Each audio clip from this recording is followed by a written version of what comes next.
The Lord Jesus Christ, His dear Son, our Lord, be with you all. Amen. Ang 10 utos ay binigay ng Diyos para sa atin noong panahon ni Moses. In a time, in an ancient time, na hindi na natin maintindihan ng kultura. For many, ang mga utos ng Diyos is very much obvious. Huwag kang papatay. Galangin mo mga magulang mo. Huwag kang magsisinungaling. Ano pang nakalagay doon? Tandaan ang Sabbath day. Keep it holy. Karoon ka lang ng isang Diyos. Ang mga bagay na ito, na sinabi ni San Pablo, na nakalagay na sa puso ng lahat ng tao. In all cultures throughout the world, kahit sa ang lugar man yan or religion, alam nila na bawal pumatay. Alam nila na bawal mangalunya. Alam nila na hindi dapat nagsisinungaling. Even in pagan nations, they understood that yung mga Diyos-Diyosa nila were never sure for them. Hindi lang nila kilala ang tunay na Diyos. All of these commandments are in the heart of man. Alam nga ng mga tao kung ano ang tama at mali. Makikita natin yan from the very beginning of life. Sino ba ang nagtuturo sa bata na matakot pag nagsisinungaling siya? Yung first time na magsinungaling ang bata, alam agad ng magulang. Bakit takot magsinungaling ang bata kahit di pa naman niya alam yung concept ng pagsisinungaling? Ang konsensya ay nasa puso na ng tao from the very beginning. Sinasabi sa atin ng mga puso na merong kulang sa atin, na meron tayong hindi kayang gawin, na meron tayong ginagawa na hindi dapat natin ginagawa dahil ginawa ang tao para sundin ng mga 10 utos na ito perfectly. Pero dahil pumasok ang kasalanan sa mundo ng panahon ni Eva at ni Adan, na wala ang abilidad ng tao na sundin ang mga utos na ito. Sa lahat ng panahon na ginagawa natin ang 10 utos, hindi pa rin ito magiging perfecto. May mga tao na ginagamit ang sinabi ng ating Panginoong Jesucristo na dapat higitan natin ang kabanalan ng mga Pariseo. Dahil iniisip ng mga tao to, baka salbahe kasi yung mga Pariseo na yun. No. Yes, relihiyoso ang mga Pariseo at sila nagkapatay kay Kristo. Pero kung meron na magiging huwaran o example para sa mga tao, kung meron mang standard, ang nakikita ng mga tao ng panahon ng ating Panginoong Jesucristo ay ang mga Pariseo. Sila ang nagbabasa ng mga banal na kasulatan, gumagawa ng mga ritual, at kung meron mang sumusunod sa 10 utos na ito sa higit ng kanilang makakaya, yung mga Pariseo. At ginamit ng Panginoong Jesucristo, mga banal, tinuturing na banal ng mga tao na ito para sabihin sa inyo na kung sila hindi kayang gawin yun, paano ka pa? Hindi sinabi ng ating Panginoong Jesucristo to bring comfort to the people. Nung sinabi ito ng ating Panginoong Jesucristo sa konteksto ng kanyang mga kausap, lalo silang nawala ng pag-asa. Bakit? Kung yung mga Pharisee na tinuturing na banal ng society ay hindi kayang sundin yung mga utos ng Diyos, paano pa ako? Yun yung iniisip ng mga tao nung narinig nila yan. Bakit sinabi ng ating Panginoong Jesucristo to? The impossible standard na sinet ng ating Panginoong Jesucristo. All the while, inisip ng mga tao na yung mga Pharisee ay mga pinili lang na tao ng Diyos. Na sila lang yung merong abilidad na gumawa yun at mamagitan na lang sila para sa mga tao, ng mga pare noon. Dahil alam ng mga tao na hindi nila kaya, inaasa nila yung kabutihan ng mga Pariseo para makapag-make up sa kasalanan nila. Pero nang pinaigting ng Diyos ang kautusan sa ating Ebanghelyo, nang sinabi niya na kung hindi nyo kayang higitan ang kabanalan ng mga Pariseo, hindi kayo makakarating sa kanyang kaharian. Sinabi ito ng ating Panginoong Jesucristo upang ipakita sa atin ang ating kasalanan. Pinakita sa atin ang kanyang kautusan. Pinakita sa atin na parang isang salamin. Tingnan mo yung 10 commandments. Look to the commandments. Tingnan mo ang 10 utos. At makikita mo na hindi ka makakalapit kahit sa kalingkingan ng mga utos na yan. So anong binigay na solusyon ng ating Panginoong Jesucristo sa kanyang pagpapaigting ng kautusan? Na noon sinabi lang huwag kang papatay. Pero sa ating Ebanghelyo sinabi, sabihan mo lang ng walang kwenta yung kapatid mo, mapupunta ka ng impyerno. Ano sinasabi sa atin ng Panginoong Jesucristo? Ibig sabihin ba nito, lalo nating kailangan magpakabanal? Ibig sabihin ba nito, lalo nating kailangan magpakabait? Kailangan pa natin higitan yung mga kabanalan ng mga Pariseyo na binigay ang kanilang buong buhay sa pagbabasa ng Torah. Tayong mga Pharisee, hindi na kailangan ng Bible. Kabisado nila from a very young age, they were trained to memorize the Holy Scriptures. Paano mo hihigitan yun? You cannot. Pero ano ba ang kabanalan ng mga Pariseyo in contrast sa kabanalan ng Diyos na ino-offer para sa atin? It's very simple. Noong unang panahon, umaasa ang mga tao sa mga Pariseyo at sa kabanalan at gawa ng mga pare at ng mga Pariseyo para sa kanila, inilipat lang ni Kristo sa kanyang sarili. Na dahil kulang pa rin, despite the holiness and the righteousness of the Pharisees, kinakuna ni Kristo yung responsibilidad na yun bilang, tulad ng sinabi sa mga tulad sa mga Hebreo, ating punong pare. Na hindi na sa mga gawa ng mga Pariseyo tayo aasa, kundi sa gawa na ng ating Panginoong Jesucristo. Hindi niya sinabi ito para higitan mo yung mga ginagawa ng mga Pharisee. Sinabi niya yan dahil sinabi niya imposible. Tingnan niyo ang inyong mga sarili. Sabi niya, kung hindi nyo kayang higitan yung ginagawa ng mga Pharisee, lalo kayo walang pag-asa. Because only in hopelessness, only in complete submission, can we begin to understand grace. Can we begin to understand hope. Sabi ng mga ancient Greeks, ng mga Griego, na ang pagbagsak ng humanity ay nanggaling sa tinatawag na curiosity ng isang babae sa kanilang mga mythology. Na binuksan daw ng isang babae ang isang box na naglabas ng kadami-daming mga kasalanan at mga pangit na bagay sa mundo. Na yung isang utos na yon ng kanilang mga Diyos ay hindi pa nasunod ng isang babae. Echoing to what had happened to Eve. Distortion of the story. Because that's what it is. When people rely on their works, they will not find anything. Pero in hopelessness, like in the myth of the ancient Greece, ang natira daw doon sa box na yon was hope. So in hopelessness, we find hope. And hope cannot be vanquished. Hope cannot be killed because hope is the last resort. Pag wala ka nang aasahan, naasa ka na lang doon sa nag-iisang makakatulong sa'yo. That is what happened to that myth, and that is what happened to Adam and Eve. What is their hope? May maasa pa ba sila sa kanilang mga gawa? Nang isang utos ng Diyos, hindi pa nila nagawa, saan pa sila aasa? Umasa sila sa awa ng Diyos na kanilang dinefy, na kanilang nilapastangan. At ang binalik ng Diyos na ito ay awa. Na ang unang nagbigay ng alay ay hindi tao, kundi ang Diyos. Inalay niya yung isang hayop para bigyan ng damit si Adan at si Eva. Nakita ng Diyos na isa nga lang yung utos hindi mapasunod ng isang tao, supposedly made perfect.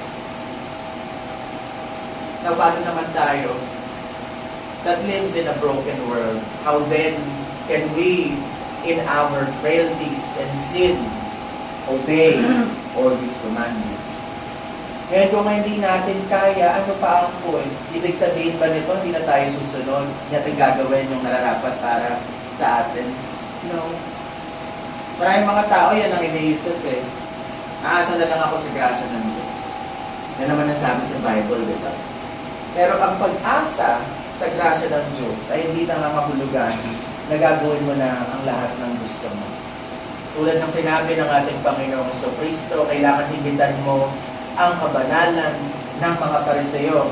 Kasi for the Pharisees, sumusunod sila dahil ito raw yung kailangan gawin, hindi dahil gusto nila. Within their hearts, they were bitter.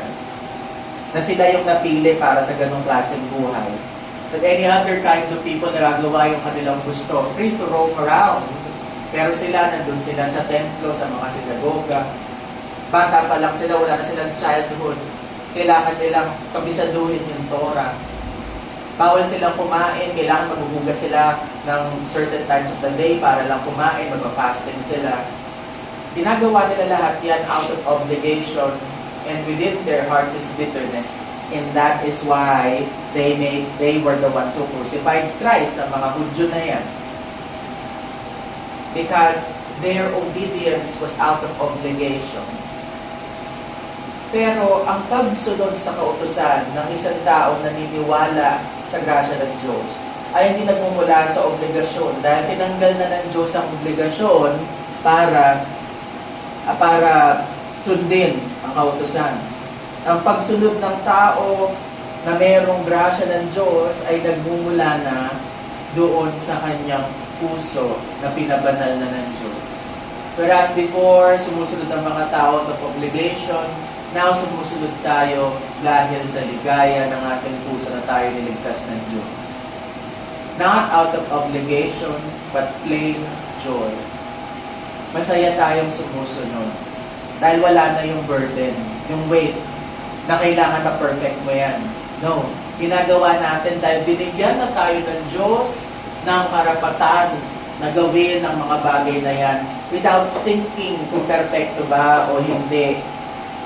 Na ginagawa natin to dahil hindi na natin kailangan isipin kung nagawa ba natin itong mabuti. Na lahat ng oras na sumusunod tayo sa Diyos, ang perfection ng ating Panginoong Jesucristo na nakikita ng Ama, hindi na yung imperfections natin. Dahil sa grasya at awa ng Diyos, lahat ng oras na sumusunod tayo sa Kanya, kahit hindi perfecto, kahit hindi dumidikit sa kabanalan ng mga Pariseo, ay humihigit pa doon, hindi dahil sa atin, hindi dahil sa ating mga gawa, kundi dahil sa gawa ng ating Panginoong Jesucristo. Na ginawa na ng perfecto ang lahat ng mga kautusan na ito. Kaya ang ating pagsunod ay hindi na nababahira ng takot. Takot sa galit ng Diyos, takot sa paggawa nito ng mabuti o hindi perfecto. Kundi ang pagsunod natin ay gawa na ng ligaya na hindi na natin iisipin yung burden na yun. Sabi nga ng ating Panginoong Jesucristo, "My load is easy and my burden is light." The only burden that we have is we still have to understand that we are sinners. Na kailangan natin tumingin ng tawad constantly. God has mercy on those who repent. God has mercy on those who come forward. Kasi ang pagpunta natin sa Kanya, wala tayong makatakutan. Whereas the Pharisees were imposing their laws out of fear of God. Pag hindi mo sinunod yan, magagalit ang Diyos sa iyo. Therefore, people were left hopeless, but without anybody to cling to but the Pharisees that claimed that they were the ones who perfects the law for them. Yan ang trabaho ng mga pare noon. Na yung hindi mo kaya, yung pare na lang ang gagawa para sa iyo. Hindi mo kayang lumapit sa Diyos, madumi ka. So, ang pare ang lalapit sa Diyos para sa iyo. But it's not like that anymore. Kaya mga sinaunang mga Pariseo at mga pare na hindi na kayang perfectuhin ang kautusan ng Diyos ay pinalitan na ng ating Panginoong Jesucristo, ating punong pare, na mamagitan para sa atin sa Diyos Ama. Ginawa na ang lahat ng kabutihan para hindi na mailagay sa atin ang responsibilidad ng hindi pagsunod ng mabuti sa mga bagay na ito. And that is our joy, our privilege. that is what our baptism means. Tulad ng sinabi ni San Pablo, you have died into Christ. No longer do you die into sin. Ang kamatayan mo ay kamatayan na ni Kristo. At dahil si Kristo ay nabuhay muli, ikaw rin ay mabubuhay. In the same way, dahil ginawa niya na ng perpekto ang 10 utos, dahil sa Kanya, ang benefit noon, mapupunta na rin. And so we go forth out into the world, obeying the commandments, not because we are obliged, or we have to do it, or we go to hell. We do it because we can.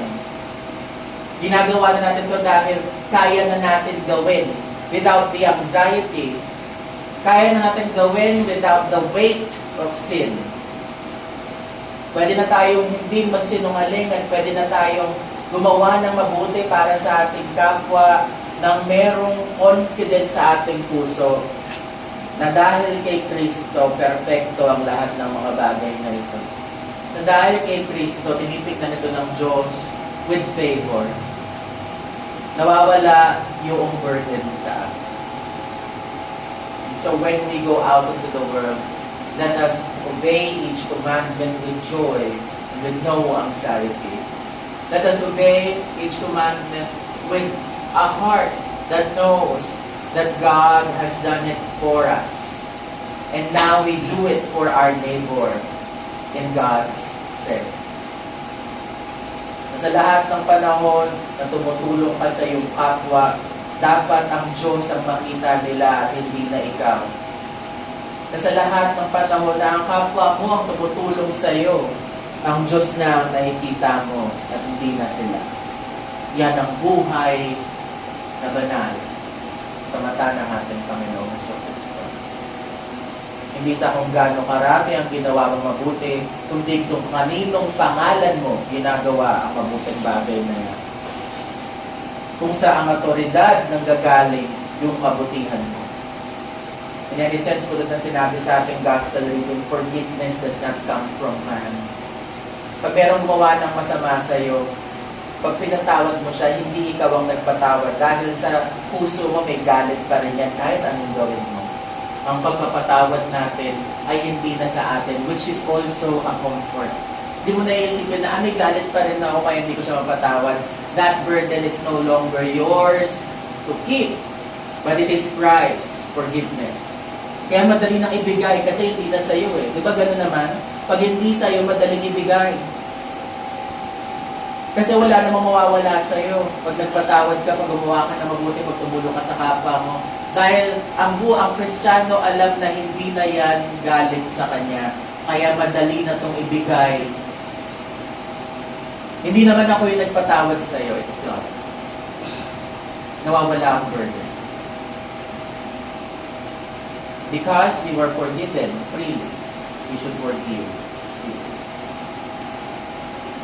Of course, with a clause. Hindi ka rin pwede magpatawad kung hindi naman humingi ng tawad yung tao na yon. Because that is how the Lord functions. May pinapatawad ba ang Diyos na hindi humingi ng tawad? Wala.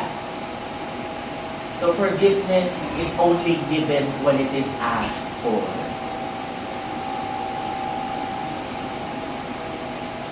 Ang sinabi lang ng ating Panginoon Kristo, gawin mo sa kapwa mo yung ginawa ko para sa iyo. Kung di mo sinasaktan ng tao, lagpas lamang sa iyo. Kapatawaran na yun sa mata ng Diyos. Because gayon din ang ibibigay sa atin ng Panginoon. And so, may the peace of God which passes all understanding keep your hearts and your minds